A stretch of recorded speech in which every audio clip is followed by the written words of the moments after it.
Here are a few random facts that didn't fit anywhere else in my outline. Immigration policy did not undergo a comprehensive review since 1965. Think of all that has changed since 1965. Technology, the economy, culture, global politics. That's the last time there was a comprehensive review and update of our immigration policy. According to a Wall Street Journal study, they surveyed 44 out of 46 leading economists, and they said that the U.S. economy benefits from undocumented laborers right now. Undocumented laborers boost productivity, they're helping people start businesses, and it's not a drain on the economy, but it's actually boosting productivity.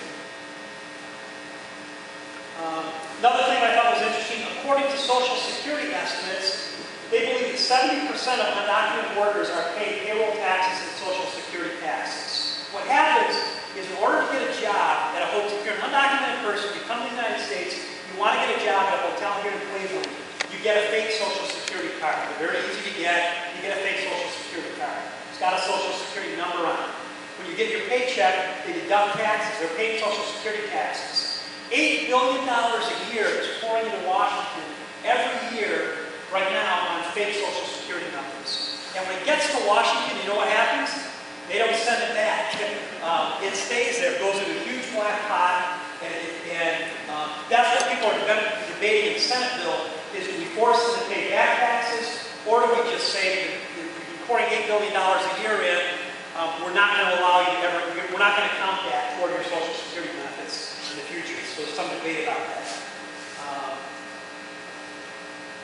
A couple other facts that are related to agriculture. The current immigration system only provides, according to Farm Bureau, the current immigration system only provides for about 4% of the H-2A farm worker visas that are necessary for American agriculture. The current system has no provisions for things like dairy, greenhouses that need year-round laborers.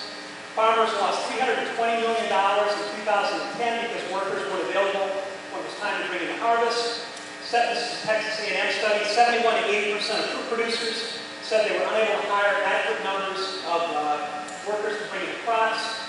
And in 2008, 77% of vegetable growers said they were going to scale back their business because they couldn't find enough people to do the work. They're not American workers lining up for those jobs. So if the immigrant labor force doesn't step up and do the work, it's not a matter of, am I going to hire an American or am I going to hire an immigrant?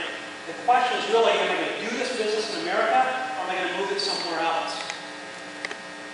In 2012, 60% of the milk that's produced in the United States came from dairies that use immigrant labor.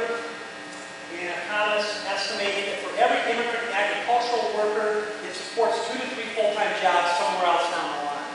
So if there may be an immigrant who's working at the dairy farm collecting the milk, but someone has to build the dairy, someone has to truck the milk, someone has to process it. There are other jobs that are